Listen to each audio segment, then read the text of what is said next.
Good evening, everybody. Hello. Hello. Robert may or may not be joining us. We're not sure. I've got some Lords of Iron pages, and John has Hooray! some Cannibal pages. So hooray Cannibal. for Cannibal. Cannibal. This is the same title we've been working with for a Okay. while. By the way, John, did you watch that video I sent? I'm guessing not, but no. Not Okay, great. sure. Anyway, And I have some pages for oh, okay. So we and we not we, Gu- we, we got not three Gu- scripts. not Guanji. Not Guanji. Yes, we have three So, scripts.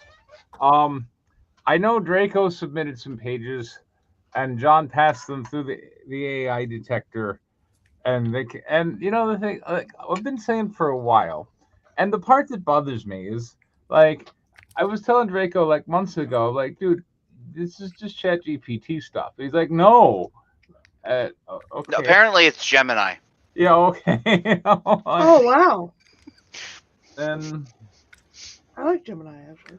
I did, because anyway.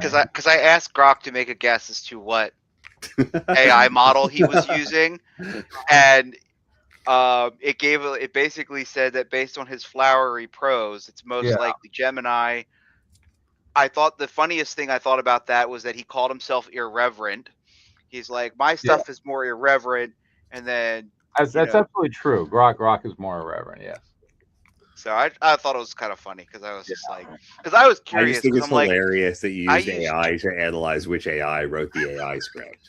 Well, that's what AI is good for.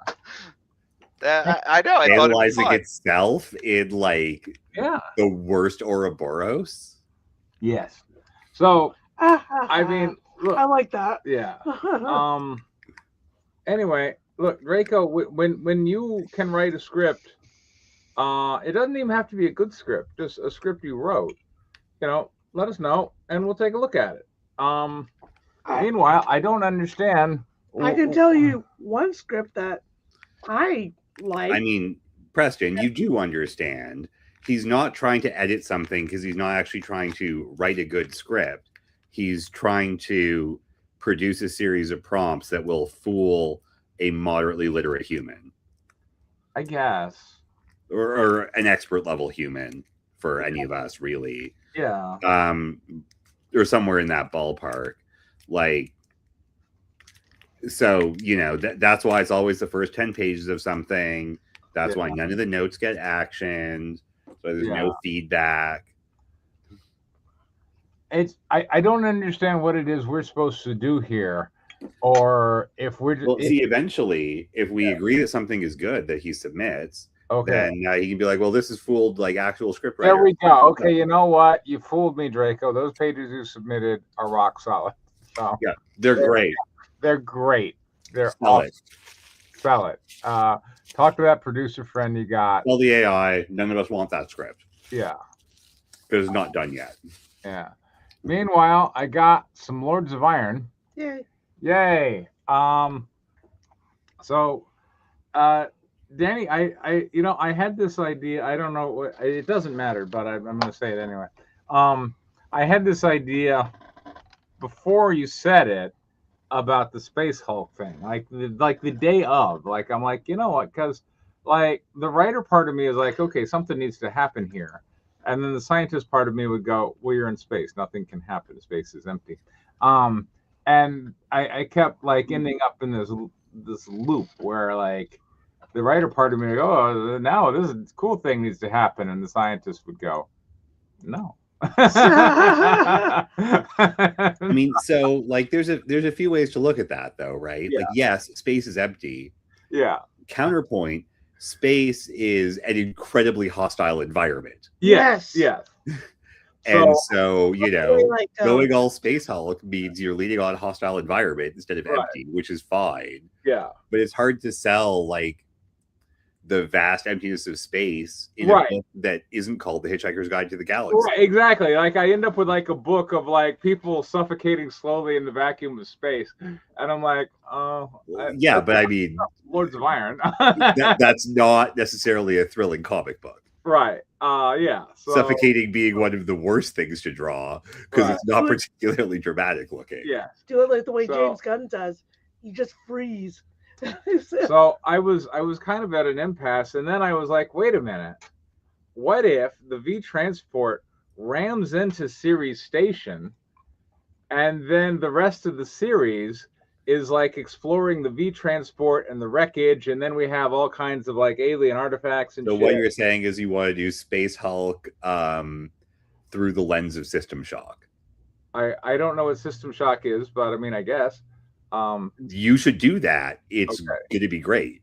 Okay. Also, System Shock is the other side of this entire scenario you just described. Okay.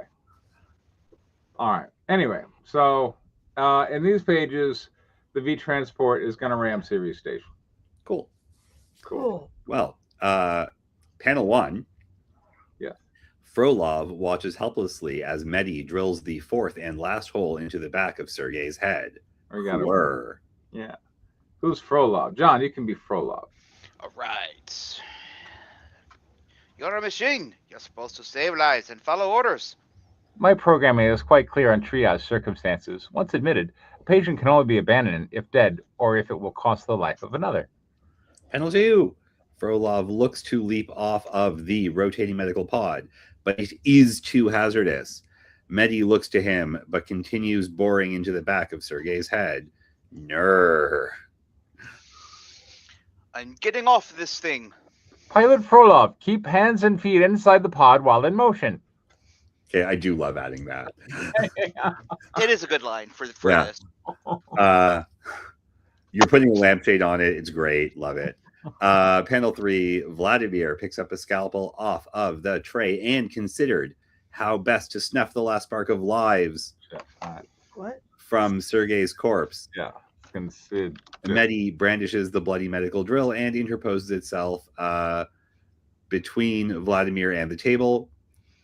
The robots face a red menacing devil designed to frighten the unsuspecting. Is Vladimir Frolov? Yeah. Just call him Frolov. Why are you confusing your artist? Fine. All right. There's both. One is first name, one is last name. But anyway. Why are you confusing your artist? Yeah, Okay. don't do that. Excuse me. Bless you. If you go back to the introduction, he's Vladimir Frolov. It might be in the letters. The artist doesn't care. Okay. Mhm. Fine. Anyway. The artist is going to draw in 2 different characters. I have a hard enough time getting my artist to remember what color hair somebody has. Or what hairstyle someone has. Yep. Or what shape someone is. That's All a right. different problem. Frolov, that's not me. Ah, fine. I'll kill him if that's why you need to save Katya's life. Oh, that should be a what? That should be a total what? Hold on. That's not what it says. As It- Danny would like to repeatedly say does over and now. over. What we're here to do, one of those things, Pilot is actually read as written because it's like how legible that is. Pilot Frolov, I am authorized for violent responses to any attempt to injure a patient. Panel 4, foreground, brandishing the medical drill. This menacing version of Medi squares off against Vladimir, holding the scalpel. Background, Sergei's corpse rests on the examination table. Put the scalpel down now. Once again, Vladimir is not the same person as Frolov as far as your artist is most likely concerned. All right. Fewer processing cycles for your artist means more time making art and less time figuring out what the hell you're talking about. Okay. Page 11. Panel 1. In her full duo suit, power armor, Lilia cradles Katya's damaged suit in her arms as she hovers outside the launch bay of the transport. Go, Diane. What the hell is going on in there? Panel 2. Changing tactics. Medi's face returns to one designed to project a calming response in the viewer during times of stress. Pilot Vladimir Frolov, every moment you delay me can be measured in the cost of human lives. Now put the scalpel down and allow me to return to my work. Panel 3. Defeated. Frolov puts the scalpel back on the tray as Medi turns back to assist Sergei's corpse. That's you, John. Who's As requested. Sergei's the dead body that they're trying to revive. okay. Thank you. Do you require my assistance? Nothing further from you. Panel 4. Foreground. Frolov stands stewing in his impotent rage. Background, Medi returns to boring a hole in the back of Sergei's skull. Whir. Knight Danovich, I expect to begin CPR in 260 seconds. Page 12, series of panels. Each in their cockpit, Katya and Lily converse while they float in space. Lily is panel on the left of the page and Katya is on the right. Letter or note, allow the dialogue boxes to float into the middle to make the conversation easier to follow. Panel 1, Lilia tries to keep Katya calm. Did you hear that, Katya? Panel 2, in her cockpit, Katya does her best to stay calm. Shh. I heard. Hush. I don't want you to talk. You asked me a question. Panel 3, Lilia chuckles in spite of herself. Ah, I did. Also, not talking conserves oxygen to CO2 ratio. Not really that important when it's all venting into space. Ah, did not think of that.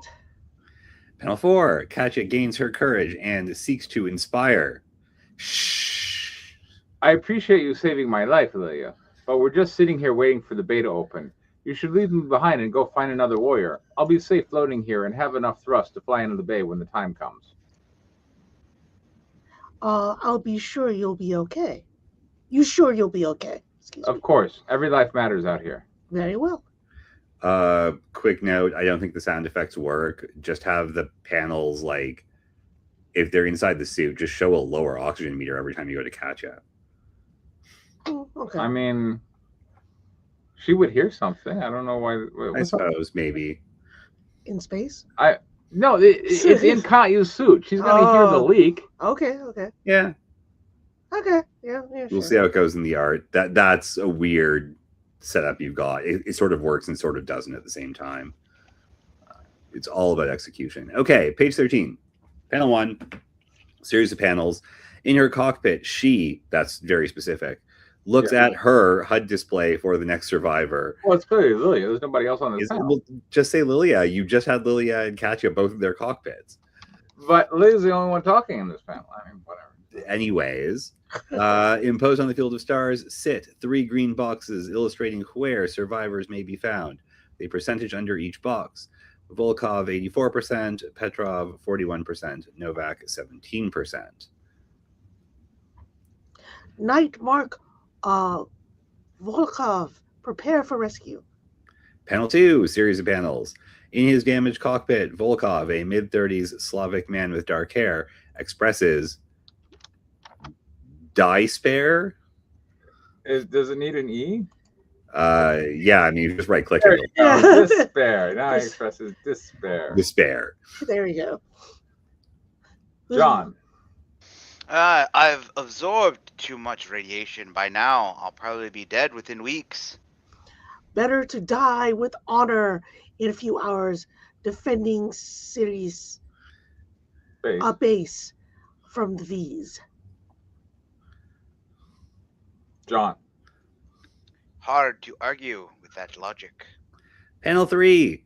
Placing the foot of her armored suit near the waist of Volkov's, Lilia uses her armored hands to attempt to wrench the latch of Volkov's outer suit open. Hold on. Warning. Radiation levels unsafe. There we go. Panel 4. The latch on Volkov's armor breaks, allowing his inner smaller suit to emerge. Got it. Page 14. Panel 1. Volkov's smaller APS suit emerges from the larger space module. Zabiso, comrade. APS appears functional. Panel 2. In her cockpit, Lilia enjoys the small victory. You return to the Widowmaker. I take care of Petrov. Panel 3. Lilia's suit flies toward the damaged duo suit.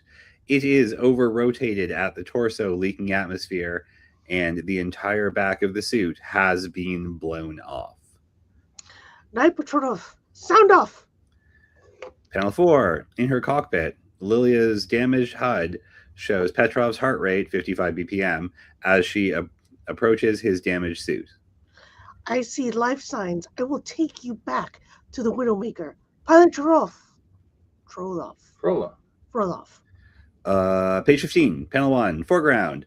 Incredulously, Frolov looks to Mehdi as the android performs chest compressions on the corpse of Sergei? Sergey Ivanov, yes. Lying on the table of the med pod. All right. Speed lines show the motion of Medi's hands. Background, it's Sergey beautiful. Ivanov is fine. The background whizzes by as the med pod continues its rotation around the bay. Open the launch bay. 1, 2, 3. Android, we have other lives to save. Cease attempts to revive Ivanov. You're right. Ceasing pod rotation. Panel 2, foreground, Medi looks to Frolov optimistically. Background, the background moves at a much slower rate as the pod gradually comes to a stop. Uh-oh. It looks like we're not able to save Ivanov. Logging the time of death. John. Stupid robot. I told you it was a waste of time. Yes, you were completely correct. Panel 3, Frolov exits the medical pod, following by Medi dragging the corpse of Ivanov. What? Oh, that's cute. I take the helm and open the launch bay. Great idea. So happy to be of service to you and then coming wounded. Aww.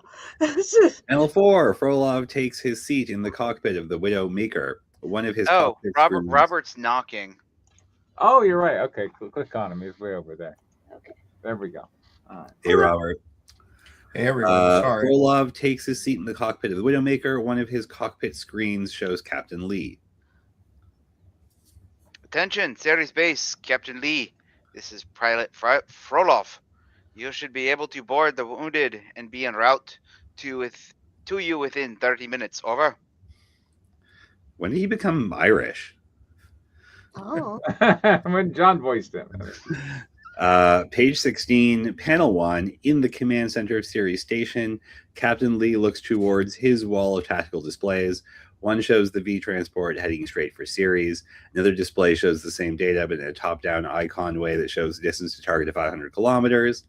Smaller dots representing V suits show a shorter distance to Ceres. Robert, you can be Captain Lee. You won't make it in time, Frolov. You're under attack. Marines, fire on the target V suits as they come into range. Panel 2. The squad of 8 Janfu defense mecha stand on the surface of Ceres base taking aim at the distant V bioroids. A view panel in the lead mecha shows Commander Chen as he gives the order to attack. Is that going to be me? Sure, Sure. go ahead. My time has come. Yeah. Ready the DU cannons. Panel 3. The 8 Janfu fire large caliber DU rounds into the void of space. A view panel shows Chen giving the order.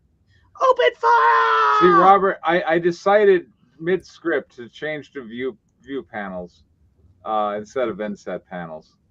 Okay. Based on that art you posted. I'm like, you know what, that's just easier. But Yeah, really. I love that. yeah. Okay. Page 17, panel 1. 2 V bioroids take evasive action to avoid the incoming streams of DU slugs. Hours earlier, these enemy suits proved quite maneuverable in the battle with the Russians. Panel 2, inset. In his commander center, Captain Lee advises his squad as best he can. Commander Chen, scanners show no hits from the first salvo. Coordinate your fire by threes. Panel 3, 3 of the Janfu mecha take fire at the same distant target. View panel shows Commander Chen inside his mech. Units 6 and 7, coordinate your computers to fire with me on the same target. Now! Panel 4, 3 streams of DU shells from different vectors shred a V bioroid. Score! Panel 5, in the command center, Captain Lee sees the V transport on course straight towards the base. That transport's headed straight for us. Ready the main cannon. Commander Chen, coordinate your mecha units and take it out. Page 18, panel 1, 2-page spread. On the left, Ceres base fires It Is main cannon at the incoming V transport. The 8 Janfu mecha suits stand on the surface of the base and also fire their cannons and missiles at the transport. On the right, the V transport closes. 5 bioroids hover near the transport and fire on the Janfu mecha suits. In a view window, Commander Chen sits in the cockpit of his mecha, ordering his units to fire. Are you Chen? Yes. All units, fire on the transport. It's headed right for us. I feel like that needed a bit more Ming the Merciless, but you know. Okay. All units, fire on that transport. It's headed right for us. That is much more dramatic. Thank There we you. go. Isn't that what Captain Lee just said? No, that's Chen. I know, Oh, but Captain okay, Lee I said did. it. Did it? I'll go back. Is that what Captain Lee said? Yeah, he's headed straight for us.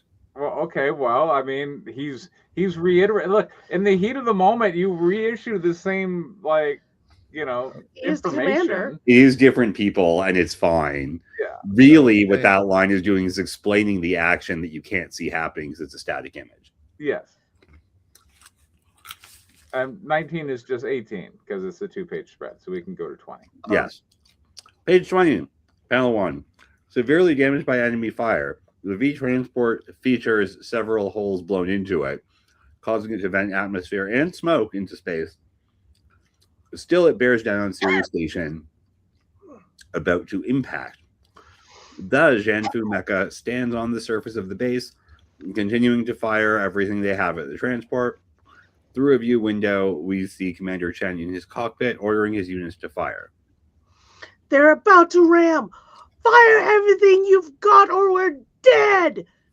There we go. Panel 2, the V transport rams the much larger Sirius Station heads on. It is high velocity, causes quite a bit of damage, crash. There we go. All right, that's as far as I got. Okay, so DU is depleted uranium. Very good. Yes, I didn't expect you to know that, but it There is. we go. DU is depleted uranium. So Are you expecting your readers to know that, or no, I don't care. I mean, like, look, they just see guns firing and slugs going out into space, but it's depleted uranium. So I put the note there. I mean, look, one of the main It's things. fine. I'm fine with this, with it not talking down to its audience. I mean, it's not really that important that they're depleted uranium slugs, but they happen to be depleted uranium slugs because, like, I've shown a lot of, like, fission is what's in those reactor suits. And if you're out in the asteroid field, like, one of the things that you can find is a lot of uranium. So they mine uranium, they get the radioactive stuff, and that powers the reactors. And then they got all this other stuff, and they make slugs out of it, and they shoot it at enemy bad guys. That's what they do. And I guess the artist will use that as a reference. Right. Okay, so we had a sample from Lords of Iron. We had some dramatic medical roller coastering in space. Yep. We had people dying of oxygen loss. And also, we had an evil alien ship ramming Sirius Station. Yeah. Diane, what did you like about this? Well, it's certainly a lot of action. Yes. Yeah. Yes. We like It's that. very exciting. You have all these conflicts going on at the same, practically around the same time. So you're having, like, these are problems. How are we going to solve them? And so it kind of keeps you on the edge of your seat. Thank you. I work hard on that. Good. Preston, it's not your turn to give Oh, comments yet. sorry. All right. All right. Well, Robert came late. Robert, I don't know. Well, that's fine. We're going to ask John next. Okay, go ahead, John. I like the condescending Medi. That's Yeah. it's such a good idea. Like, I know that was some feedback I think one of us said last Yeah. time before, and I like that being incorporated. It's very funny. It really hits with that type of with what's going on. So I did like that. I agree. Medi was, I think you've nailed the voice for Medi. It's like the perfect balance of seriousness and inane condescension. And that was quite fun. Plus, there was a lot of drama here. All right, Robert, what did you like about this? Well, I did get to hear some of the Medi part, and Medi's one of my favorite things. And it's, I think, in terms of where it goes, that snarky, attitude of superiority, so fits the, the surgical world of, they're superior to everybody because they can cut apart your brain with precision. And I think that part of it that I did here was worked, and it keeps these relatively superhuman people, because they have these all this armor and these they're obviously highly skilled. It kind of puts them in their place, and that keeps a balance of different spheres of knowledge that make the characters, each of them, have a certain prominence within the story. Oh. And I have to say that I while I found it a little bit confusing in this form, it won't be, I think, when we see the visuals and things of the action sequences. I did like the amount of action that was going on, and everybody in a slight state of panic. This is about to happen. Go do this, and that that kind of works for me because they're going like, I can't do anything about it. You do something about it, and it created the energy. So I liked all that.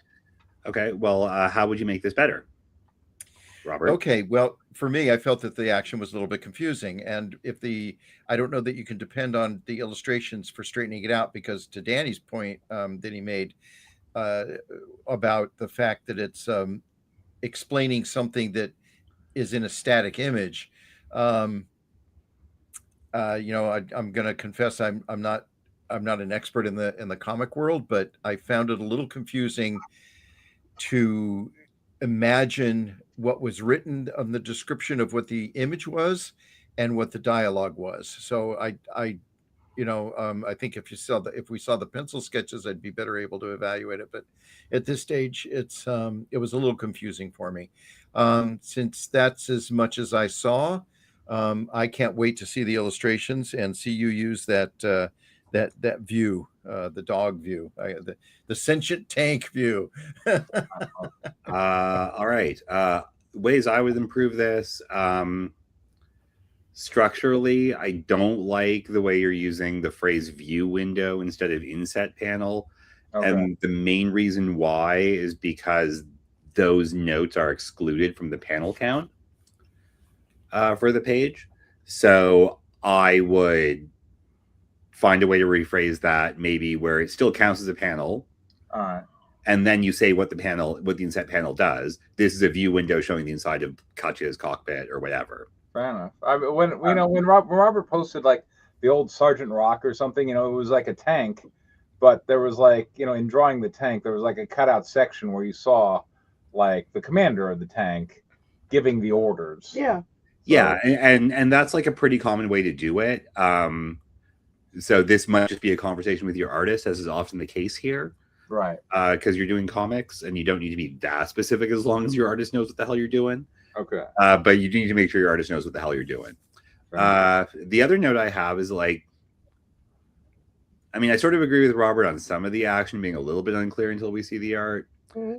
But the main thing I notice is that there's a lot of like low-key passivity and passive aggression in the character directions and the acting that you're directing.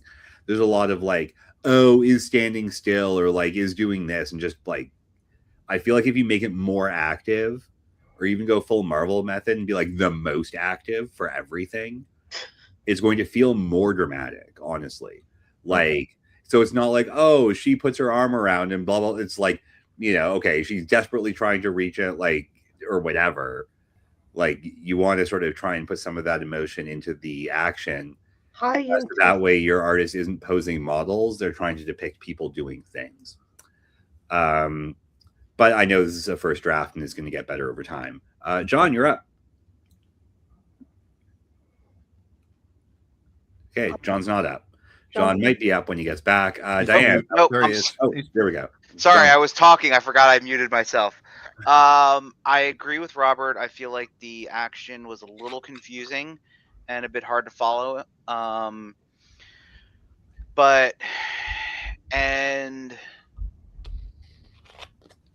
And again, I also feel like where these guys are showing up, and I feel like them showing up and like Lynn and crew to start kicking ass just seems a little out of place, like out of nowhere. What are you talking And about? because I don't remember these people and where they came from. They just all of a sudden they're here. Who are these people? Lynn and company.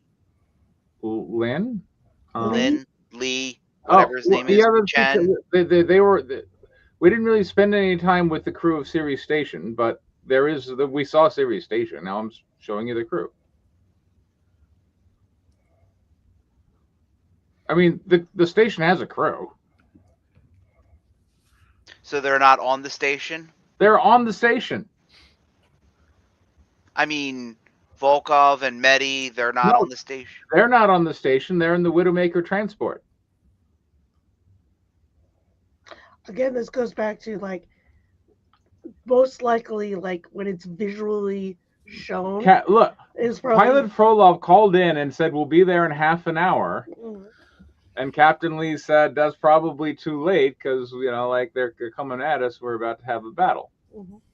So yeah, the action of the Russians and the transport is different. Look, imagine like an aircraft carrier or a base sending out a transport, like like one of those Huey helicopters back in Vietnam. Like it's going out there, it's dropping off troops, Mhm. it's picking up wounded, it's flying back. There's action on the transport, and then there's action back at the base. Yeah. Okay.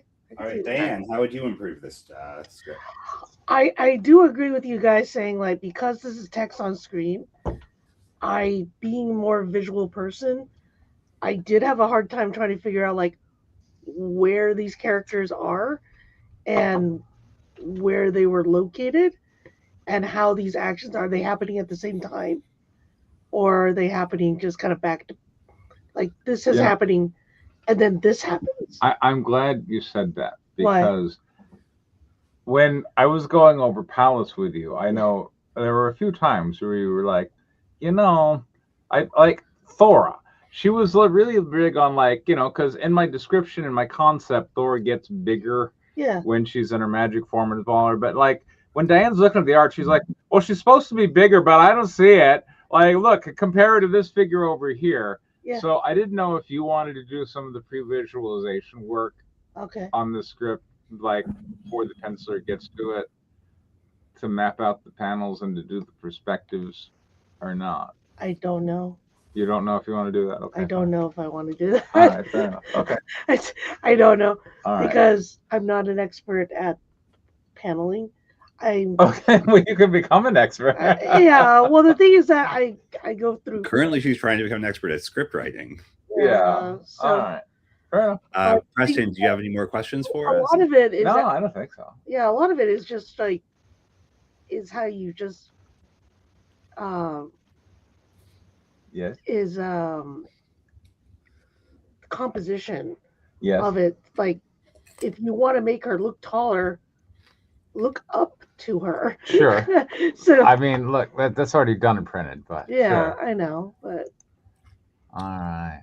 All right, let's read another script. Well, while we're here, do we have more Nakwandji? I do. Okay. Then I guess we're gonna do some Nakwandji. Don't do Cannibal first. All right. Well, then cancel. All right, Cannibal, let's go.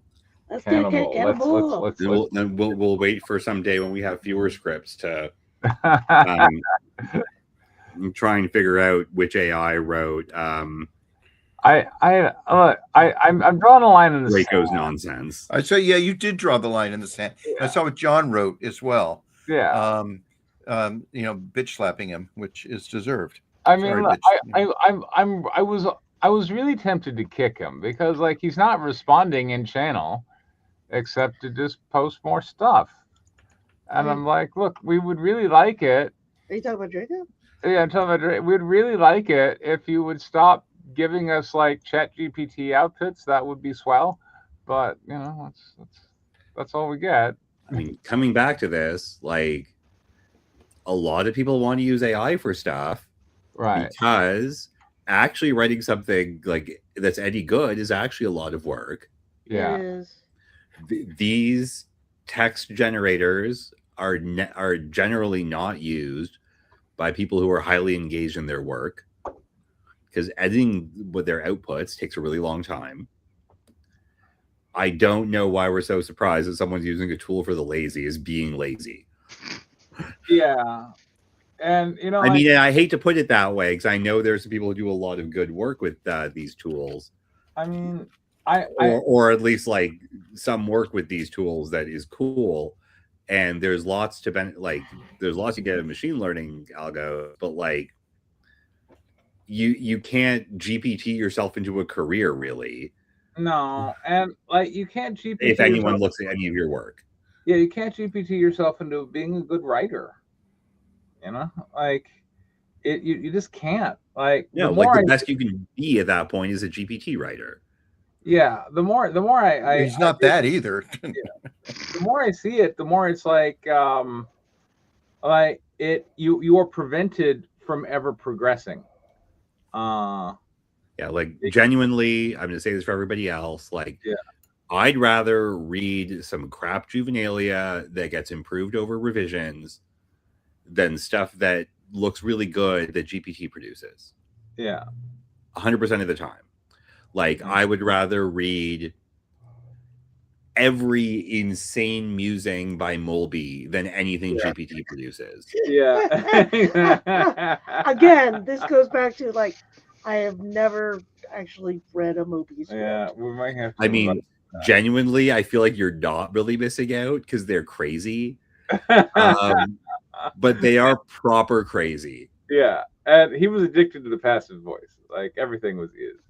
Yeah. I mean, I thought he was more addicted to non sequiturs, but there was a lot of that too. Yeah, like, oh, dude's walking down the street. Okay, well, suddenly a pyramid appears overhead, and what? Egyptian ninjas turn up. Yeah, and then one of Preston's characters turns up. Yeah. And then Joseph Stalin does something. And then you're like, wait, what? When was Stalin here? Yeah. Wow. Yeah, that's pretty much how Mulby would work. That was Mulby's stuff. Just you know what random shit just would happen. Yeah. You should read the comic he published. Yeah. Preston has at least one copy somewhere digitally. It's a Sun Solar. Yeah. And I think I paid like $20 for mine. Yeah, the one I really overpaid for those 8 pages. I picked the logo for that. Yeah. Yes. But I still show it to my clients. Yeah. Whenever they think they're bad writers. And I've gotten so much use out of it. There you go. That's encouragement. We have exterior Red Hawk cabin day, a weathered cabin in a clearing of Dakota forest. Smoke curls from the chimney. Tay Red Hawk, 60s, thin and weathered, sits in a rocking chair on the porch, drawing slowly on a pipe. His breath carries a faint wheeze. The posse rides up out of the woods. Milo bounds ahead. His breathing carries a faint wheeze, not breath. Okay. His breathing carries a faint wheeze. The posse rides up out of the woods. Milo bounds ahead, barks happily. Whoa, whoa, whoa. Abrams dismounts first. Tay, good to see you, old friend. Tay nods, eyes sharp despite his frailty. Sheriff. Oh, go ahead. Been a long time. The others dismount, hang back respectfully. What brings y'all this far out? We're in trouble. Need your eyes on the trail. Tay studies them, takes another pull on the pipe. Exterior woods near Red Hawk cabin continuous. Lily Red Hawk, mid-20s, sharp eyes and guarded, kneels among the willows, stripping inner bark into her basket. Milo bursts through the brush, tail whipping. Lily looks up, softens. Hello, friends. Where did you come from? Milo circles her, barks, glances back towards the cabin. Lily scratches behind his ears, smiles faintly. Trouble, huh? She gathers her basket, stands, heads back. Exterior Red Hawk cabin day. Lily emerges from the trees, sees Doc and the others loitering around. Her gaze moves towards the cabin. She sees Abrams leaning against the porch railing, deep in conversation with Tay. Front porch, Abrams in mid-summary. Whole herd gone in one night. Tay listens, pipe in hand, face grave. Milo barks, leading Lily towards the porch. Father? Abrams stands straight, tips his hat. Good morning, ma'am. This is Sheriff Abrams from Mineral City. Sheriff, my daughter, Lily. Nice to meet you. Lily stands guarded, giving Abrams the evil eye. What do they want? The sheriff and his boys need my help. Tay starts to rise, coughs hard, wet and deep. He grips the rocker, breathing labored. Tay steps forward, hand on her shoulders. Father, are you... You are. Oh, sorry. Father, you are in no condition to ride. I might not understand your language, but that cough doesn't sound good. Tay straightens, breathing steady. Never mind that. Just bad lungs from years of hard living. Just say he was working in some mines or something. And he smokes. He's smoking a pipe. Maybe he smokes his ass off.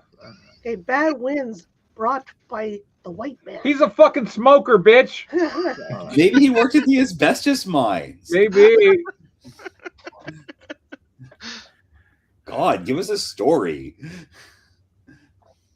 We have Tay, whoever Tay is. Oh, enough, child. Do as you're told. Lily curses under her breath in Lakota, no subtitles, and storms into the cabin. Well, at least let me have Doc look you over. Did Lily just say something in an action line? I mean, I think you're allowed to mutter in an action line. I'm not gonna. Yeah, I guess. I'm not gonna. Yeah. I think that's okay. I have a character that mothers in an action. Yeah. So. Tay nods. He takes a step. Another cough seizes him. He collapses back into the chair. Doc! Doc hurries up the porch as Tay settles back. He pulls out his stethoscope, begins examining Tay's lungs. Lily exits the cabin with a steaming cup of willow bark tea. No white man medicine. Doc looks to Abrams, who gestures him to stand back. Drink, Father. She hands the tea to Tay. He sips slowly. Lily turns sharply to Abrams. Rest. Tea. My father. No ride. I see. Abrams turns to the posse. Eli, bring that map. Yes, sir. Abrams turns back to Tay. If you would mark on our map, that would be a great help. Tay nods, the tea settling his congestion. Eli steps onto the porch. As he pulls the map from his duster, the Tanahe bone flute slips from his pocket and clatters to the boards. Lily freezes. Fine. Where? Eli picks up the bone flute, holds it out to Lily. At the last kill site. You know it? Doc's eyes go wide. Recognition hits like a blow. Eli, don't. The men turn to Doc. Destroy it. Break it. Snap it in two. No good comes from that thing. Eli stares. Doc, what are you talking about? Doc lunges for the flute. Abram grabs him, holds him back. In the commotion, Lily snaps it from Eli's hands. You don't know what you did. Doc, you're not going to do the Lakota? No, because there's an English translation. All right, fair enough. All right. Oh, shit. Oh, is that a separate line or is that a translation? I don't know, John. Is that a separate line? Yeah, she's basically calling them evil white people. Wow, okay. Waskut, Sika. You don't know what you did. Doc shoves Abrams off, drops to his knees. He fumbles in his bag, pulls out a laudanum bottle, takes a large swig. I'm sorry. I just thought it was pretty. I didn't know. You ride with them. You guilty. Lily storms back inside. Milo barks, follows her. The door slams. Doc and Harper approach the porch as the commotion calms. Tay, what does that flute mean? Many decades ago, when Lily was still young, before you came as sheriff. Dun, dun, dun. Exterior, Tanahe Village, Dakota Territory, night, flashback. The burning village. The U.S. Army General raises his revolver, evil smile on his lips. Interior Red Hawk cabin day present. Lily sits on the couch staring at his bone flute. Milo jumps up beside her, rests his head in her lap. She strokes him absently. Outside, muffled voices retell the tale. Exterior Red Hawk cabin porch continuous. Tay looks over to Doc. You remember. Doc takes a breath. I turned in my papers day after. Abrams pulls the bottle from Doc's grasp, replaces it in the medical bag. He hands the bag to Harper. Deputy, hold on to this for the doc. You got it, Sheriff. We need you sharp on this, Doc. Too late. You took a stupid wig. A stupid wig. How about you, Da, da, da. Doc stands, marches to the horses 50 feet away, stares into the woods. Eli, tell Lily to fetch my horse. You're in no condition to ride. What you hunt, it's not on any map. It's an evil spirit born from waste and desecration. Interior Red Hawk cabin continuous. Lily holds the flute, studying its marking. Okay. Who's Tay? I think you're Tay, aren't you, Tay? I'm not Tay. Oh, you're right. Yeah, you're right. Rob, Whatever that means. Danny is Tay. Tatanka Sika.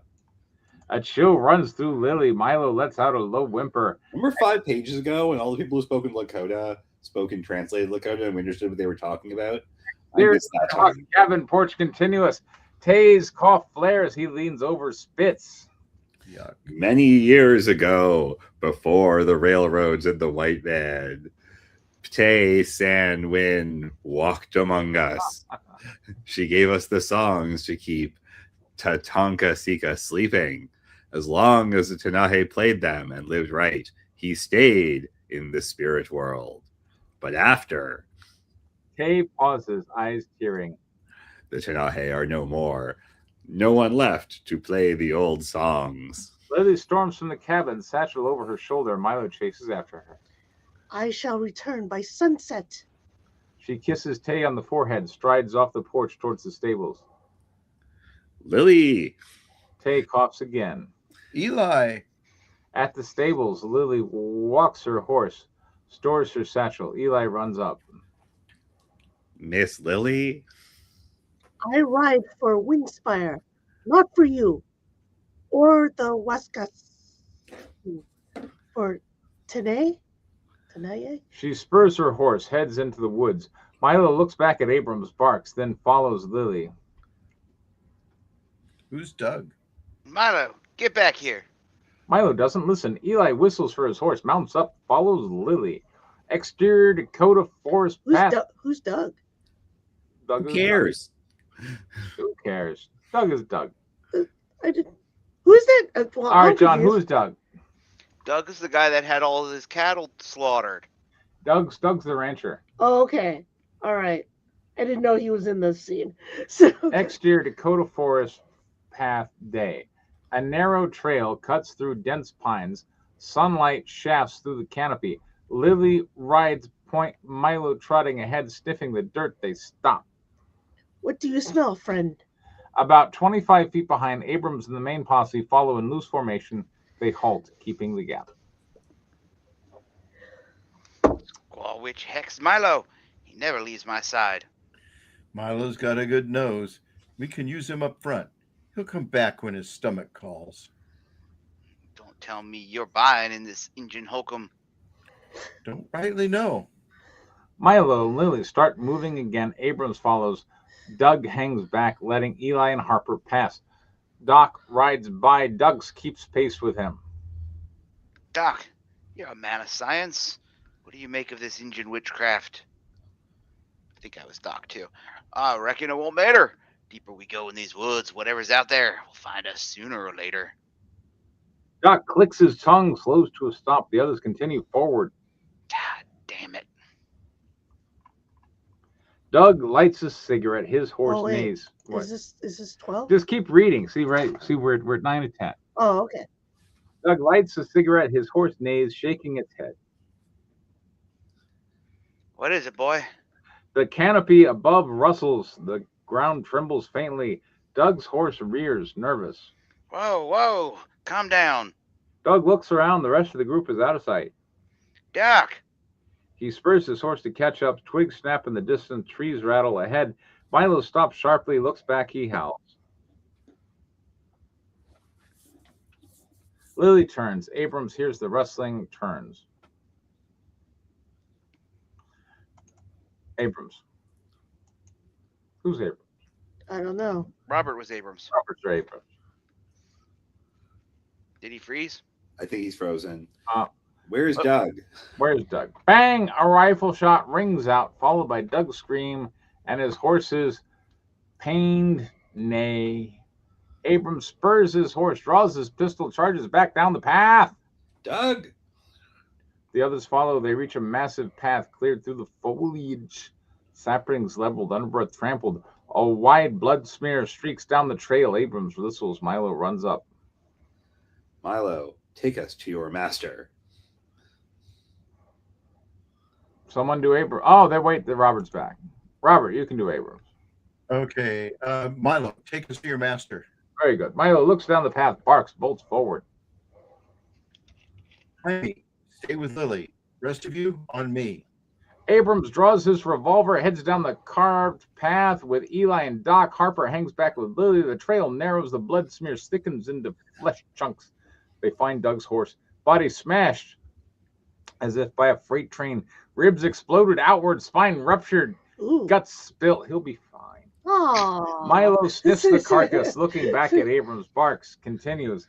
Abrams, Eli, and Doc follow. Milo darts off the path in the brush. Abrams slows, scans the trees. Damn it, lost him. Milo howls in the distance. They dismount, move forward on foot. On guard, Eli, cover R6. Yes, sir. Doc scans the canopy overhead. Milo barks, draw them to a massive tree. They stop short. Color drains from their faces. A tree, limbs stretch like skeletal fingerprints wedged between two branches. Doug. Oh. His body is skinned and dismembered, head bowed, face frozen in agony, right arm and shoulder still attached to a partial chest and pectorals. Left arm, chest, and rib gone. Stubs of rib protrude through dripping flesh. Upper spine connects shoulder to head. Lower spine is missing. Organs hang from the open cavity, dripping blood into the dirt below. Eli stares, stunned. Saints preserve us. All right, we got 10-page. John, I love it. I think this is the best cannibal you've turned in. How did the bull stick him up in the tree? I don't even care. My thought pattern was that he was trying to climb the tree to get away from it, but Yeah. whatever. I like that it's like he got gorged and just like threw him up there somehow. I mean, like, whatever. It doesn't matter. I don't care. I think John just wrote an excellent critique of the fruits of racism. You did? All right. Well, if that's what Danny sees, then there you I go. mean, Um, Doug was just being a bit of a racist asshole that he got murdered. Totally deserves it. He's very unlikable. there you go. I guess Danny is somewhat cheering for the cannibal. I'm 100% cheering for the cat. Yeah. that is usually what Danny does. I'm on the side of the cannibal, Yeah. despite the cannibal's absence from these scenes. Well, I handy. was cheering for him the whole way. There you We're go. only 30 pages in. I'm on Team Cannibal. Well, anything that, all right. So, but yeah, I think he did a good job. Like, we don't see the villain, but we see the handiwork of the villain, which is great. It gives us some wonderful foreshadowing. It feels more like a horror script. I'm glad, when the Bone Flute made an appearance, I'm like, I hope we treat this seriously and not just as like a doodad. And like, people were talking about the Bone Flute. It had a big significance. Yes. Everything in these pages felt important. Mhm. There certainly felt very clear stakes. People are dying. They maybe need to figure out whatever the mystery of the Bone Flute is and how it can solve this mystery before everybody else dies. Well, Lily knows. Yeah, ask the brown people. They always know. These Yeah. stupid white people. They blunder at the I thing. know. But They we do. need the stupid We white really people. do. So Danny has somebody to cheer for them to die. if they were all black people, Danny wouldn't know who to cheer for. No, that's not quite how that works. All right. I'd still be cheering for the cannibal. All right. Dan, what do you think? Oh, you're talking to me? Mm-hmm. I love the blood and gore. I think that Sandy and Tate would have a wonderful time with that. Yeah. On Frontier Crucible. Sure, that would be really fun. I'm a little puzzled how it got in the tree, but I kind of don't care. So, let's see. The warnings were there. The flute was there. Yes. Flute was being used. Yeah, it's just like it went from point A. It's like this happened. That caused this to happen, which caused this to happen. Yeah, I'm fine. So Okay. it's nice. And then it's just suddenly dead person, All like right. right after the flute got like played. Robert, what do you think? This is the first time that I've had a true sense of what the story is and what the threat that lingers, because and the association of the flute in Tay's description of the songs aren't being played anymore, so there's hell to pay, and this is really the first time that I felt that that was clearer for sure. And I think that that's a huge step in the right direction to have this knit together and give some reason why all this crap is happening. Danny.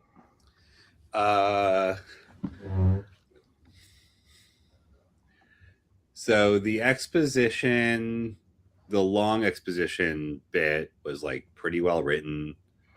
And I liked how Doc had a little bit of character. Although London right out of the bottle is pretty fucking hardcore. Like he might as well have pulled out a needle and started lighting some smack. Yeah. That's the equivalent of that. But whatever. Okay. At least we know something about Doc now. So we have learned something about one of our characters out of all of this. How could it be made better, Danny? Well, it'd be really nice if Doug, the protagonist of this movie in the opening sequence, had anything to do in any of these pages right before he died. As compared to the sheriff talking to Tay, I would very much like to see Doug begging for help and trying to be sympathetic before we kill him, instead of just murdering a person that we don't care about after, because the shock factor is really not there. He just sort of goes along with his horse, and 10 minutes later, he's dead. Cool. We never care. He had like maybe 10 lines, most of which were in the first 4 pages, and now he's dead. Whatever. So there's no impact there. All right. And that's good. Aside from a little bit about Doc, we don't really learn. There's not very much to distinguish any of these other people that we have either. So I would just like to see any of these characters start acting like characters. Okay, Robert, how could it be made better? Well, I'm going to ditto without repeating what Danny said. The characters need more development as to who they are. Doug just kind of appears, and I'm aware that somebody lost all their herd and everything. He needs to be more upset about it, and his anger should be either something sitting in the background and annoying everybody and kind of whipping everybody up, and everybody seems to be kind of calmly questioning why the hell they're there, and do we really need to believe all this crap, and why are we wasting our time with it? And it feels too mild. There needs to be a lot more tension built, especially in that scene where it's there. You have potential for a lot of conflict because Lily doesn't like white people. There's prejudice number one. Doug is dismissive of the Native Americans, and there's the second conflict that the potential is there, and they can be upset with each other because Doug of that. Needs Lily's help, which means they have Yes. to be in conflict. And there you go. And that ties it into a nice little bow. They're stuck in the same phone booth, and they both need to get the call done and say what's going on. So that needs to be a little bit more suffocating and challenging in that relationship. The other guys can orbit around that. I think Doc should be like the drunken narrator with his lines of what he sees going on here. And Tay actually asks him to do that. Doc, you were here then. And he gives a little bit of background, but then you kind of pull it away from him. Let the characters tell the story from their perspective as individuals in terms of where it is. And this is the thing.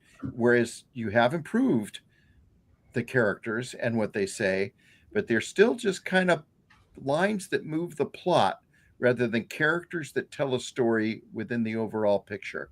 And if you can take it over that next hump, I think then the scene will be as strong as Preston's excited about.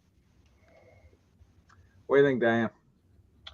I agree that I would like to have more characterization with the characters. I love the idea of having more conflict between Lily and verbal conflict. Yes, verbal absolutely. conflict.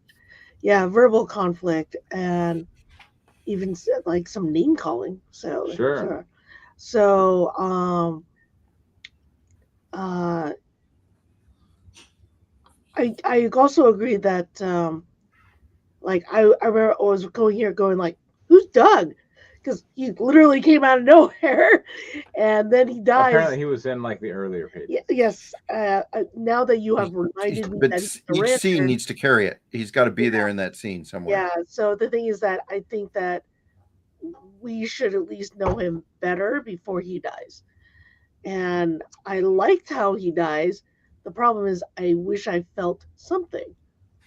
Yeah, I do think it's a good idea to have Doug say more relevant stuff before we find his body. Yeah. I'd like to argue right now, and maybe this is going to help John. Okay. Up until he dies, Doug should be the main character. Like Psycho. He was in earlier drafts. Doug, he was much more important in earlier drafts, I think. Doug needs to be driving the plot. It's his farm. He's out for revenge. Why isn't he driving? He's almost like the first responder. He saw it in its rawest form. No, he's the victim. Yeah. Well, I mean, and the fact that he's there, the surviving victim of this horrible thing that happened. He needs to be driving the plot up until he dies, and everyone else needs to deal with the fallout. Presumably in panic, because maybe people are only there because they like Doug and they don't care about his cattle. Right. But if Doug's not driving, none of this makes any sense. And I feel like centering every scene up until he dies on Doug, because he's like the core of this story.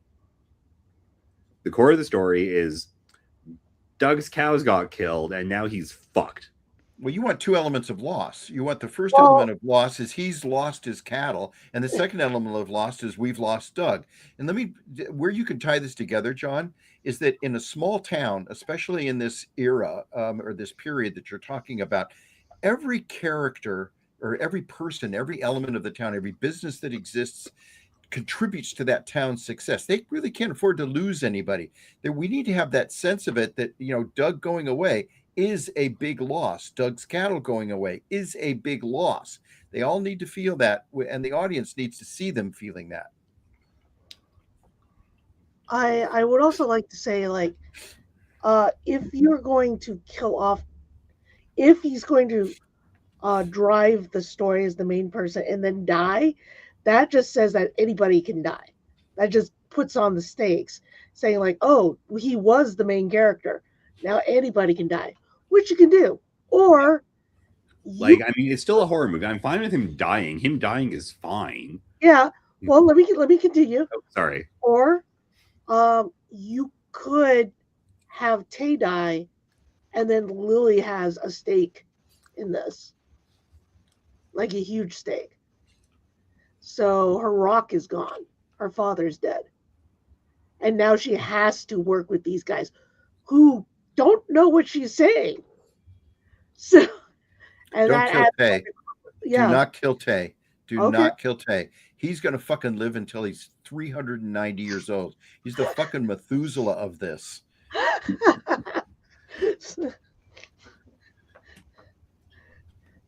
Yeah, no, So- I'm with that. Like, Tay dying is interesting, but it's like too obvious, and I Yeah. don't think it helps because we've just met him. The character Okay.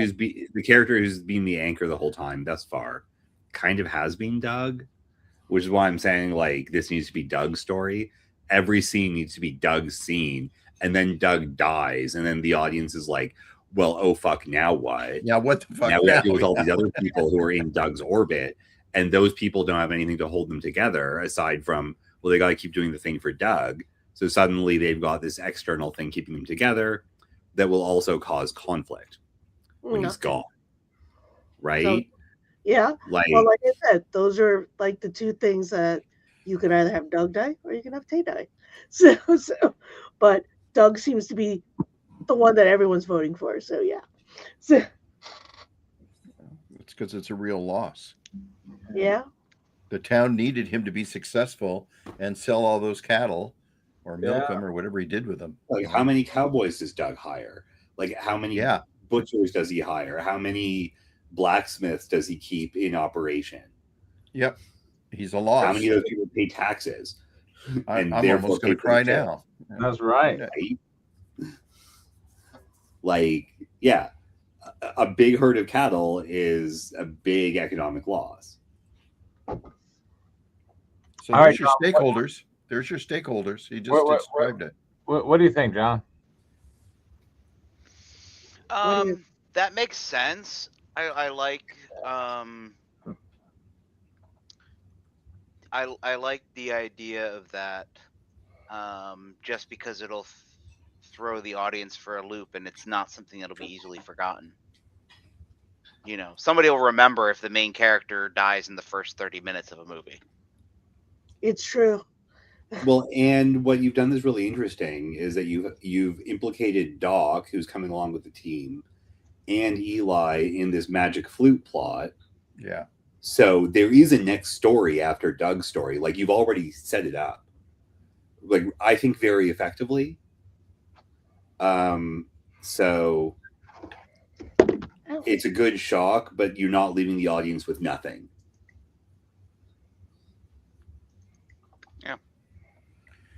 If All you right. want, well, just one more thing. If you want to reference, John, of where they kill off a main character that's presented as very important, and his importance carries out through the entire film, there's an older movie called Marathon Man, and the lead person is Roy Scheider, and he's, you know, very mysterious and everything.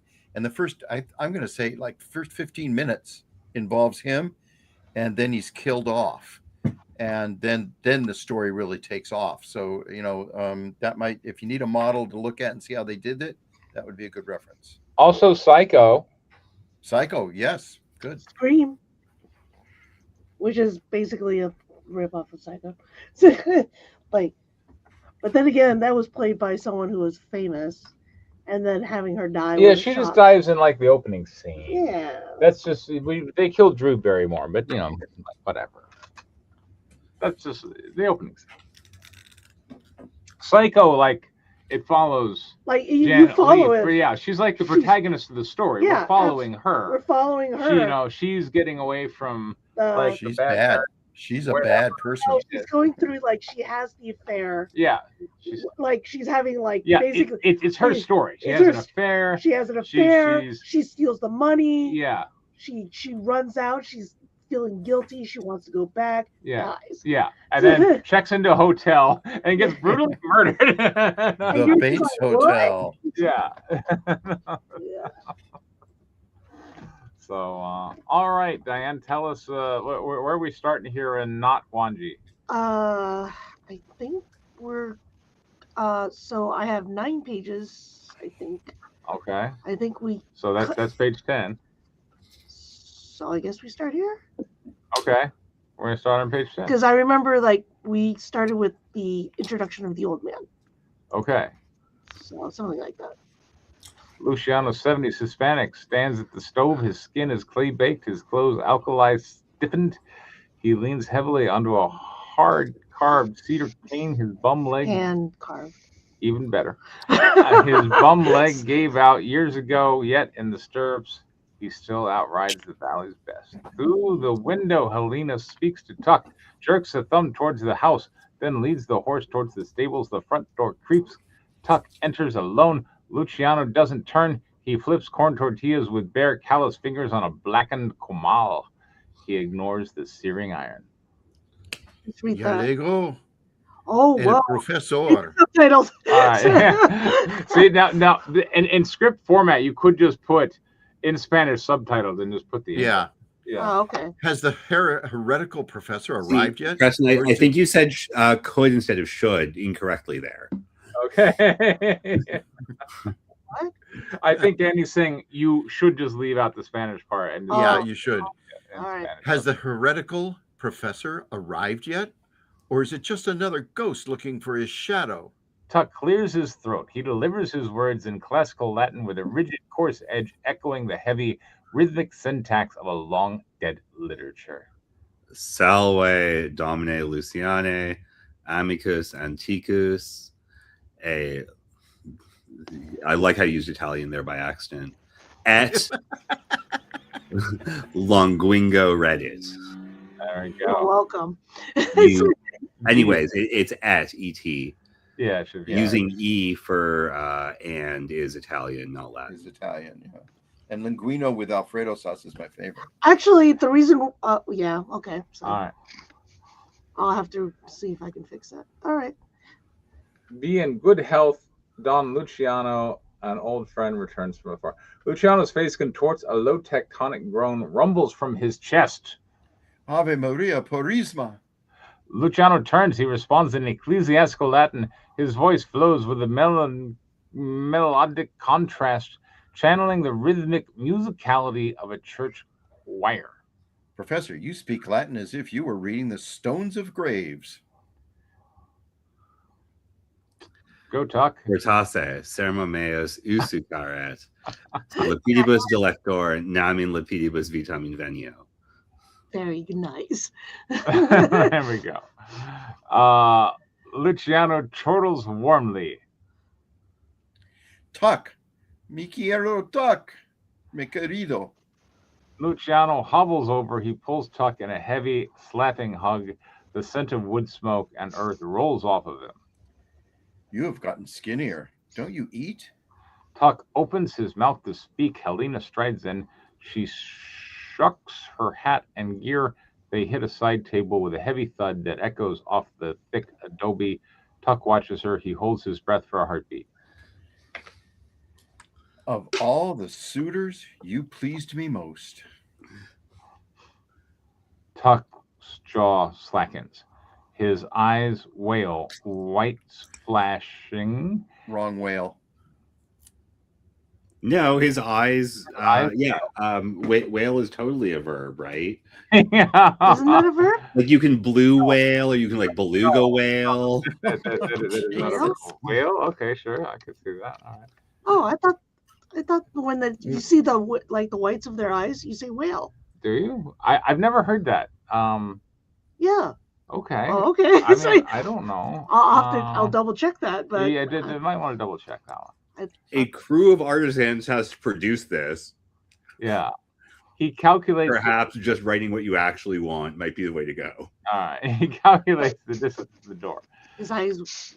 Yeah, no, he's Like, yeah, fine. I can see it now. I We don't need the visual effects guy to put some whales in this guy's eyes. Yeah, Whale eye. that's a line item. No, I Yeah, whale eye, like, And then suddenly, what kind of whale becomes a big issue?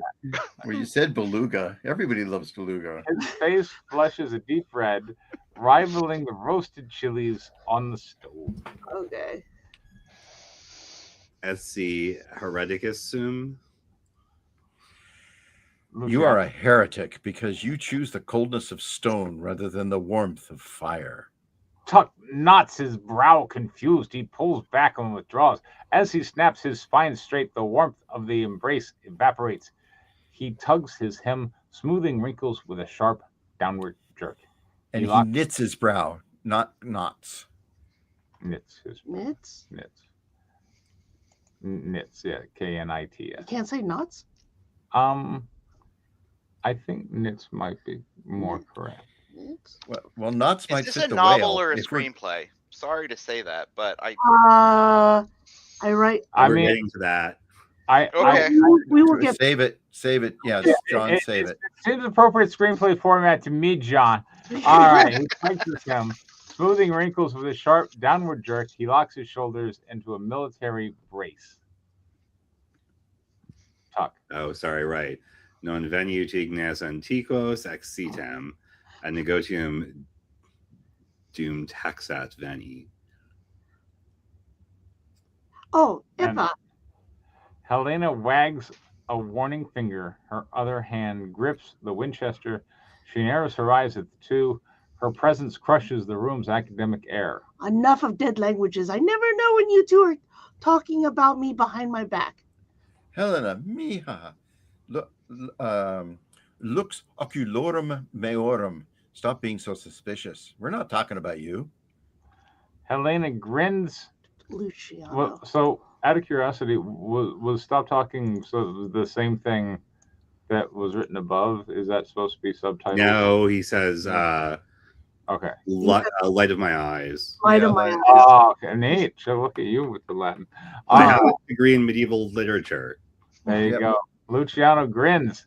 He levels an accusing finger at Tuck, feigning. I was talking about him. Luciano sniggers. Is snigger a word? I Yes, guess it's a Nigger word. is the word. All right. He limps back to the Kamal. Although I think in American it's snicker. Yeah, I think it's snicker. But Yeah, anyway. but Sniggers is a word. All right. Helena pivots. Her boots click a sharp rhythm against the tilo tile. She marches past the oak Slow-tio. desk, whatever, slicing between the two men, and heads back for the back rooms. As she vanishes, Alba bursts from the shadows. She doesn't just enter, she bounces. She launches forward and tackles Tuck's waist. Oh, is that gonna be me? Oh, okay. I It's guess. not gonna be me. Okay, I sent a letter to you days ago and an email. You do know how hard it is to get. It is to do. You do know how hard that is to. Oh. To around here. To To do. get, to get, to do. To do around here. To do around here. Oops. To do Around here, right. So- I saw the photos of your mom. I saw the photos your mom sent on your science project. First prize at the district Feria de Ciencias. Ciencias. Oh, sorry. Right. There's so many languages in this. It's all right. Oh, don't be sorry. You're going to hear lots about it soon. Well, okay, gotcha. Who's Alba? Oh yeah, Steta. Actually, if I win the Nacional in Mexico City, I get a scholarship.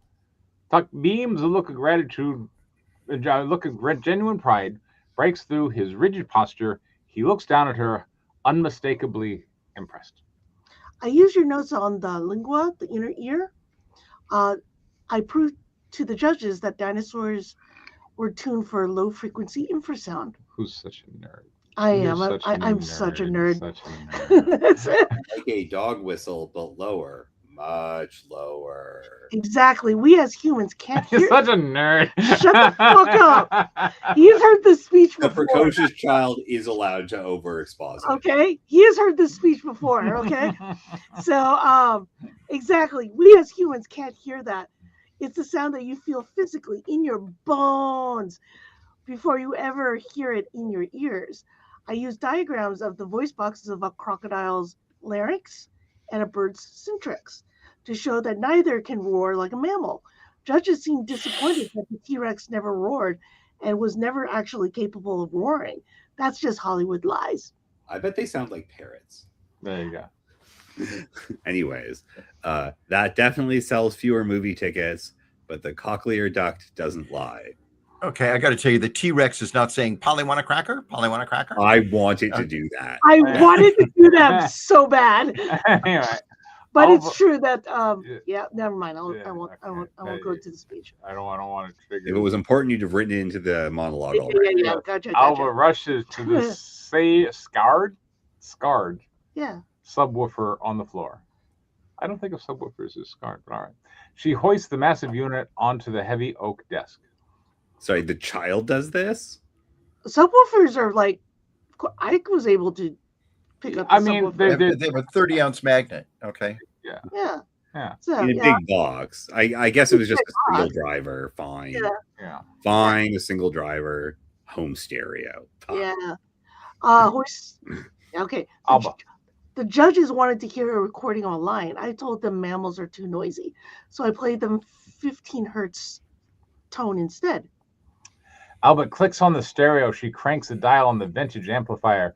The VU meter needle swings in a slow rhythmic heave. The air thickens. No audible sound as the heavy pressurized thrum that vibrates through the floor and tugs at the eardrums. Abuelita says it's a curse sound, In the background, Luciano crosses himself. He mouths a prayer towards the ceiling. but I know it's just physics. Inside the test kit, the liquid shivers and splashes. Paper clips skitter across the oak. Pencils and pens clatter in their ceramic cups. An army of prehistoric toys jitter. The desk groans, the heavy wood flexing under the pressure. In their frames, the windows begin to tremble. Tuck. In other words, cymatics. I don't even know what that I word don't know what that means either. A That's muffled, why- Wave won't I do think it's a that. group. a muffled thump. Okay, it is the study of No, sound don't. vibrations. You All right. already not explained it in the script. This is the audience's He problem. just explained it. You You didn't made it the know it. audience's problem. It's our job to determine whether or not we have a problem with it. Moving on. From the mudroom resonates across the. These people are smarter than I am. That's all. Tuck snaps his speaking in crazy languages. They're doing all kinds. All right. Tuck snaps his head towards the sound, freezes. What? Oh. What was that? A rhythmic click tap of tiny feet scurries before the mud room's door. Another muffled thump, closer, louder than before. It sounds like our little ghost doesn't like the speaker. Helena steps into the light, stripped of her gear. The Winchester is gone. The lollipop is gone. Her mouth is hard, flat line. A heavy silence smothers the room. The vibration from the subwoofer feels suddenly intrusive. Tuck looks between Luciano and Helena, confused and searching for an explanation. Ghost? Show him. Oh, boo. That's why it'll adjust here in a minute. So wait, so we're reading this one too, right? Yeah. Act 1, Scene 4, The Dawn Horse, Interior, Ranch, Horse, Mudroom, El Rancho del Fantasma Azul. Moments later, see, it'll adjust. Oh. As Tuck enters the mudroom, it just wanted to let you know this was new content. Yeah, it was. The mudroom threshold hits like a sensory wall. His glasses white out with steam, blurring the world into a haze. The subterranean coolness of the living room evaporates, surrendering to a heavy, tropical humidity. A black kettle hisses on a small stove, choking the air with steamy mist. Wet burlap sacks cling to the vigoths like damp curtains. They bleed moisture, churning the air into a primitive humidifier. Condensation glazes the terracotta tiles, loose straw mats, the floor, and footprints. Tiny toed footprints.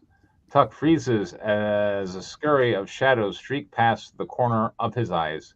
Tippity-tap, tippity-tap. The floor clacks.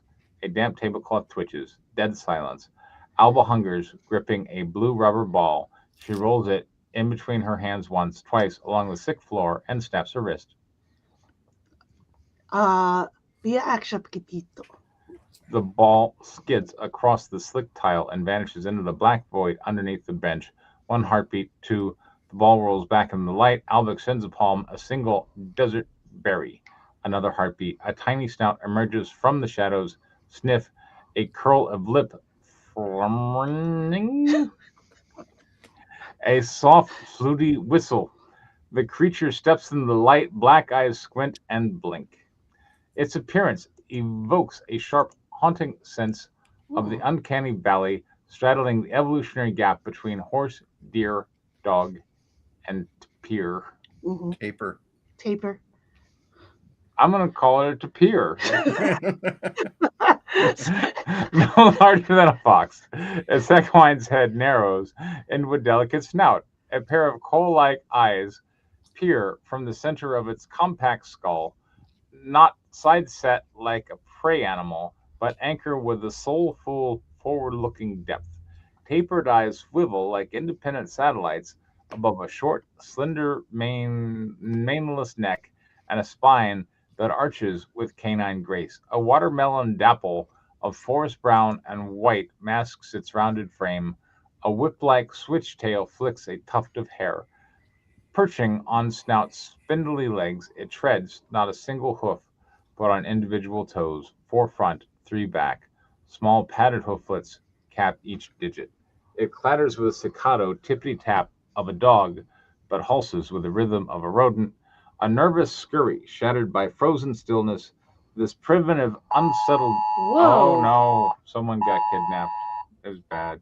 Yeah, sorry. This primitive, Stop unsettled. kidnapping people, Diane. Yeah, I know. Its primitive, unsettling blueprint of a modern galloper stands, a ghost of an Eocene made flesh in the hall. You are such a nerd. In the Holocene, a heartbeat in rhythm with the lost world. Eohippus, Yeah. the dawn horse. Living Stone. Tuck's eyes wail. His jaw hangs silent, motionless. He stiffens with fog glasses suspended halfway to his face. Tuck retreats one stunned step, but his heel snags wet straw. His legs vanish. He slams into the terracotta thud.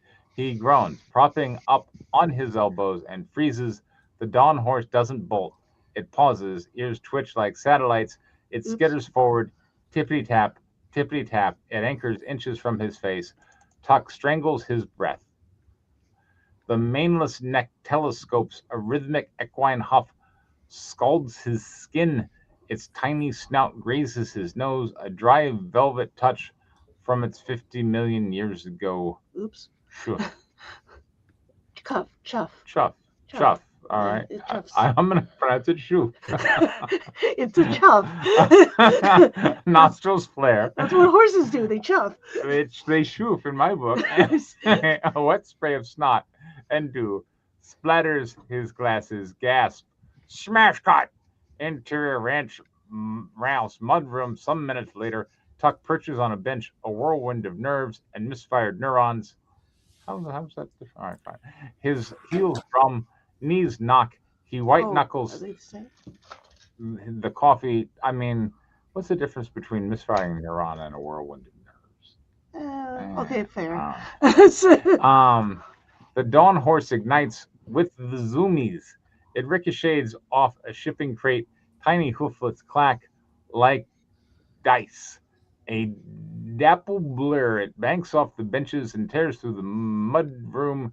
Four-toed cyclone. It contours midair. A bouncy buck and kick with the reckless grace of a fox. No nay.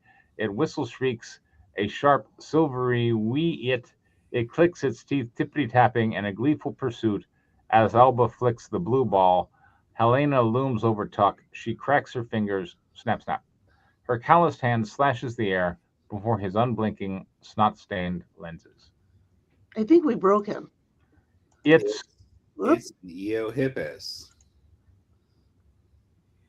The Dawn Horse. Do it. Iracotherium. Are Very you? good. I am literate. Fuck off. Helena and Alba turn to Luciano for translation. Luciano grimaces. Bah, Greeks. They look upon the dawn of miracles and see a shrew. My books say they're. Oh, no, not Alba. Oh, my books say that they're the same thing. Only after reclassification, Eohippus was the North American find, Iracotherium was European. Because paleontologists were working with fragmentary remains, they were thought to be distinct. Now, it's a taxonomic tug of war. This is Thrilling why we don't television. let Paleontologos name children. This is why we don't let Don't- Locus be. Paleontologos, name children. Don't listen to him, Pequeñito. You are no beastly shrew, but you are still cursed. No, that's all I got. Okay. All right, everybody. Well, this is very astute. It's very well educated. It's properly formatted. You got that down. Mhm. You're presenting a good story. I mean, having seen the original film, Mhm. I know we're kind of following along. So they find the Eohippus, Mhm.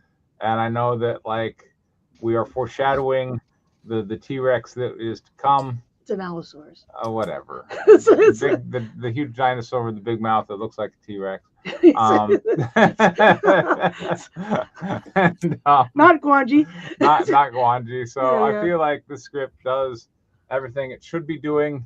You did a good job. You should be proud of what you did. You're learning screenplay format very well, and good job, Danny. Okay. Structurally, this passage does everything you need it to do.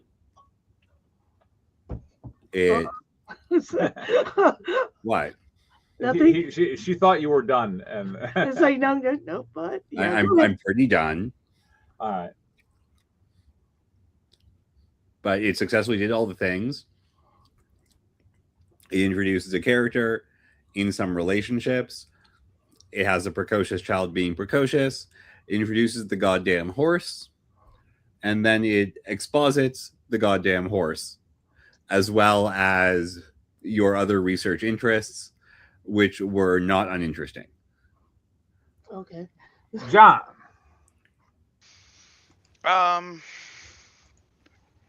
The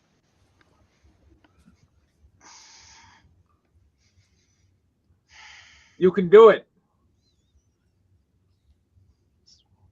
Oh, I hear all the. I You was can kind do of it, lost John. through most of it. Surely you liked something about it. It had dinosaurs. No, it doesn't. It's It has Like, a, no, it didn't have a dinosaur in it. it has a premonition of that. Well, an Eohippus is somewhat a dinosaur. no, No, it's a not. It has a cursed note. Well, a cursed sine wave. Yeah, it's a sine wave. You. There's the There explanation. was a discussion of dinosaurs, Yes, of what they sound like. and there was a prehistoric horse dog. Yeah. So yeah. Surely you like the prehistoric horse dog, John. Sure. That was great. Oh. Does it need boobs? Helen Okay. is hot. All right, Robert, what do you got? I am clearly too dumb to understand this story. All right, Robert, what do you got? Okay. There is the characters are interacting somewhat more. Their dialogue appears to, especially Luciano and Tuck, in fact, only Luciano and Tuck, are exploring their long-term relationship, how they know each other, what they approve of, and they're showing off to each other, which is a way of bro flirting. So I think that it gets a little deeper into who the what the characters are interested in. We don't know much about them, but it's what they're interested in, and that does help set up the very scientific exploration that Alba takes us through. How could it be made better, Robert? Here we go. Let's go. Okay, those blocks of descriptive dialogue of things that are going on. I'll use my standard cut it in half. I don't care which half, down the middle, top to bottom, cut it in half. There's too much descriptive, narrative, novelistic envisioning of what's going on. It's not a visual thing. I can't even imagine anyone reading it, and that's a big deal. Somebody's got to read this and understand it. And again, I felt that and I thought maybe it was just me the last time, when I've read the narrative parts or the descriptive parts, the scene descriptions. There's too many. It's difficult to read. It's just too hard. There's too many big words, too many multi-syllabic words that make it difficult to go through with what the points you're trying to make. I'm going to say, and again, this is not personal, but I think you're showing off, and I'm taking clues from Preston on it, that announcing that you're such a nerd. You're showing off a lot of knowledge about what these things are, and that's bad. Don't do that. Make it so that and John, don't get upset with this, that dumb John can understand it. He's your audience. Make him understand it. That's your goal. And you got to write so that that's the case, not so it satisfies you. The story's going to satisfy you, but John has to understand it. And quite frankly, so do I. I kind of understand it, but you're boring me big time. That's it. Well, if I could clarify, Yeah. I don't have to understand it. Your film crew has to understand it. This isn't Fair a novel; it's a screenplay. Like, there's an entire team of people who need to be able to read and understand and break down this script. So, it's not just me. I'm using you, so that's it's not just fine. you. That's fine. I mean, I'm just saying, like, it's not just one person you have to. I am representative of the dumb people that will be paid to work on this movie, that need to understand what the and there's hell a is lot going of them. on. Boy, there are a lot of dumb people. Because yeah. your audience is going to be fine, because they're going to see it and they'll see what's going on. But the film crew, have mercy on the film crew. Robert. No, Danny. Danny. Okay. Also, have mercy on your audience. That you have a scene at the beginning of this passage in 3 goddamn languages. Yes. Don't do that. Just don't. Okay. The Latin's cute. You can have a quick back and forth of approximately 2 lines each. And then everyone's pulled their dicks out and they've been measured, and you can get on with your scene. Yep.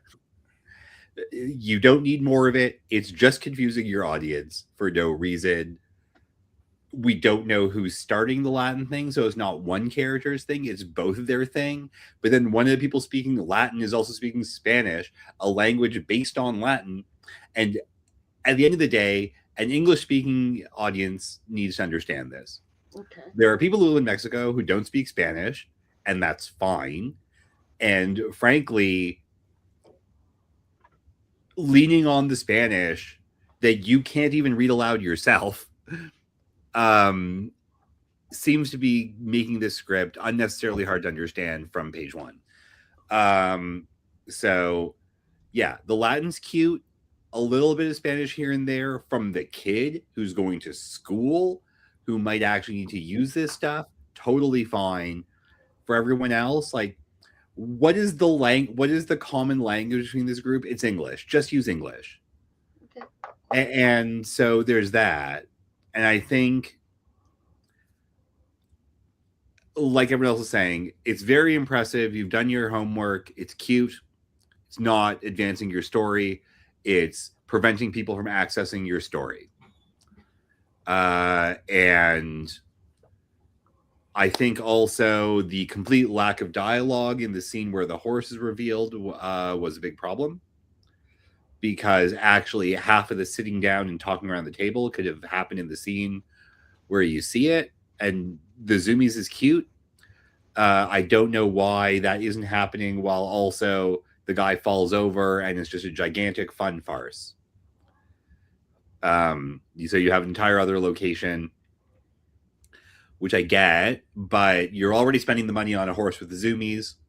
So you can spend that money anywhere, and doing that in 2 locations is an unnecessary expense. And they don't get anything from having coffee while also dealing with it. So yeah, like, you showing off your homework is actually fine in the dialogue. That's interesting. You showing off your homework in unfilmable narration segments, that is a bit more of a problem. And yeah, like it's way too much. I mean, you should be writing action lines like the elephant pushes the Ferris wheel off Santa Monica Pier. The Mongol army crests the hill and charges. Each action line needs to be should be filmable as well. And then you can add a little bit more to it. But if whatever you're doing is so damn impressive and you have a character there, and in these scenes you do, then anything that's so impressive, if you want to talk about how awesome it is, you should be doing that through the mouthpiece of one of your characters and using that to draw your audience into what's interesting about your world, not, as John suggested, alienating your film crew and your producers for stuff that won't necessarily come across clearly to your audience, because so much of your discussion to me read like overwritten music cues. Okay. And I'm not trying to trivialize like the work that you've done, because I do think structurally you're actually there with this stuff. Just cut chaff. Again, like as Robert suggested, I think cut it in half, Okay. and then cut it in half, and then maybe cut off a third, and you're there. Okay. It's tough. It's really rough. If to it do. helps any, keep the dialogue. No, I did. Yeah. What And I also half the dialogue's in 2 languages, so you know which half to cut. That part's easy too. well, okay. I've got another question for you, Dan. Where is this taking place? What country is it in? It's actually in northern Mexico. It is in northern Mexico, not in New Mexico. No. Okay, that's fine.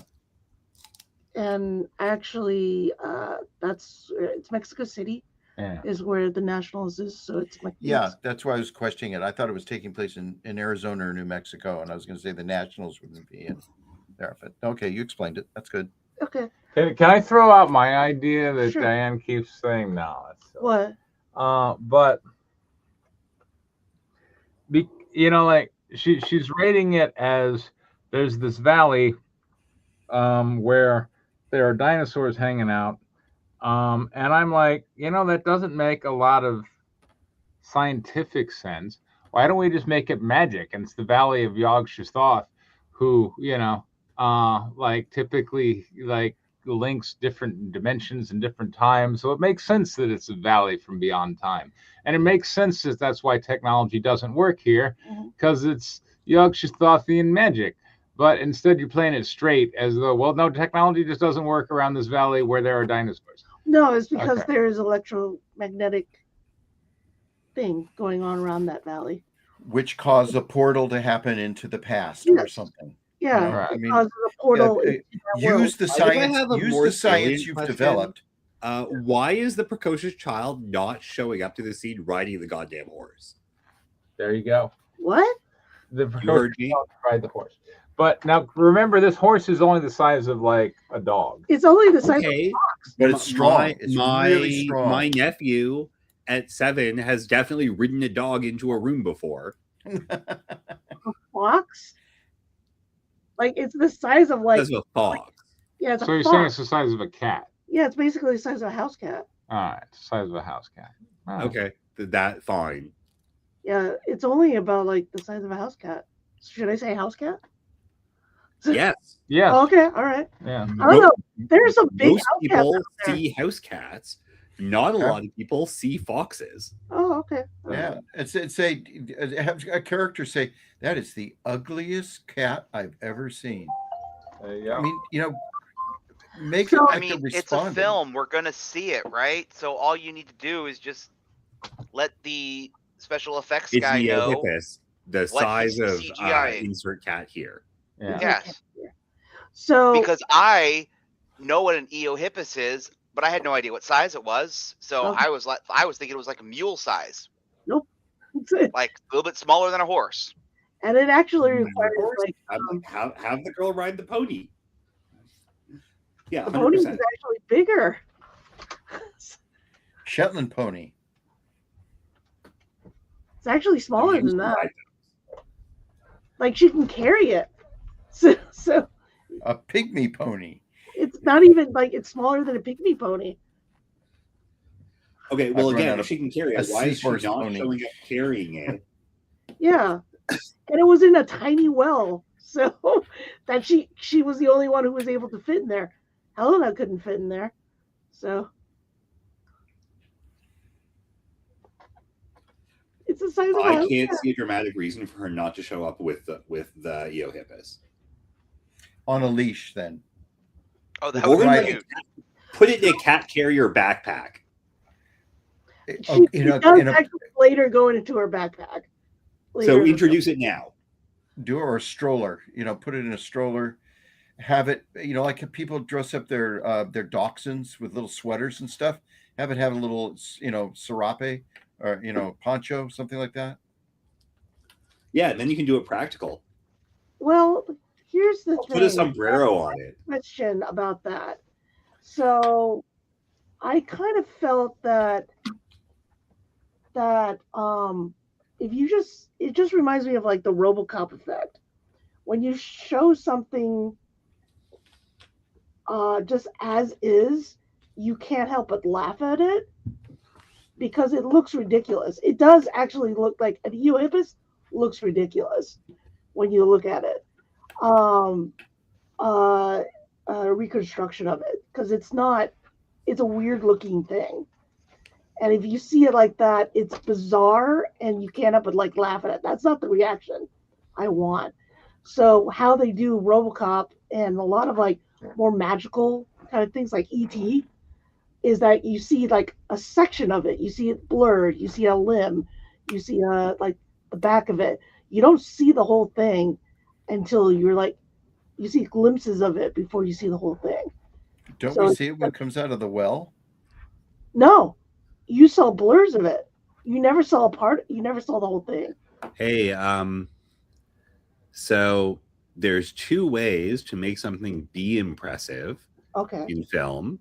Way number one is with very pretty camera work Okay. in slow motion, like long legs in a short skirt. Yeah. Okay. Or RoboCop or whatever. Yeah. The other, there's this movie you might have heard of. It's called Jurassic Park. And there are many scenes where the camera lingers on very impressive dinosaurs to rather impressive music. Yes. So You're hold on, also I'm not done. I'm not done. Okay. So you can do it with interesting camera work. You can do it with impressive music, and this might remind you of a particular scene in Jurassic Park that I know that you were drawing from for this. You can do it by having a character react to it. So, for example, the scene when Grant is not Grant, whatever, is explaining the Velociraptor claw to the child. Uh-huh. The child's reaction is what sells it.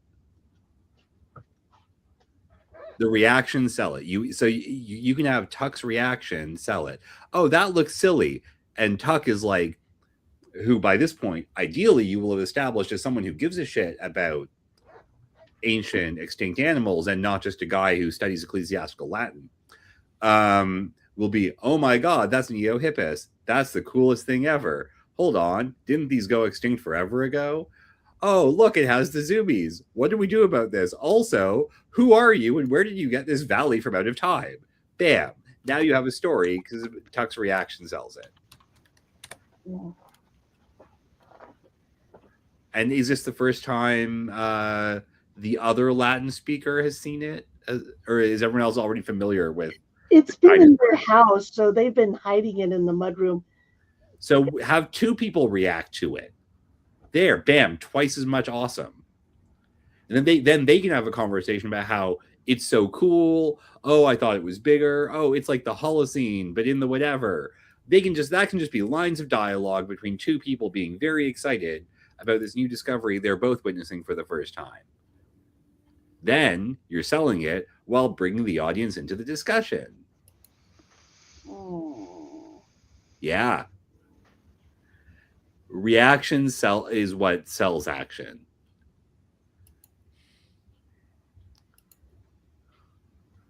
because at the script writing stage, you can't shoot the camera Yeah. and you can't direct the composer, Mm, but you can direct the actors to say things. okay. All right. Next week, we'll have more scripts. Can I ask a question? Of course. So the experiment that shows the infrasound is actually very important to the process of knowing when not Guanji is coming. So because it doesn't roar. So the dinosaurs don't roar. They will chirp, they might snort, they'll do that, but the thing is that when you feel the rumble, when you see it, you basically see the water moving or the sand dancing. That's when you know it's coming. That is what is it? The foreshadowing of it coming. You're educating the audience. Did Yeah, that? This is you a set signal. something up. I didn't have a problem with that at all. Oh, okay. So that doesn't. So the No, because what, That no, was here's- fine and, because the characters were involved in it and you brought the audience in. you Okay. bring the You, audience you in. did a and science that experiment works. and then showed everyone what was going on. Sorry, I just interrupted you, Robert. I'm so sorry. No, well, I was going to say that once you've set that up, that she shows the experiment and then it does the rumbling and we see things vibrate and stuff. Then later on, in some part of the story, there's the innocent victims. Okay. Yeah.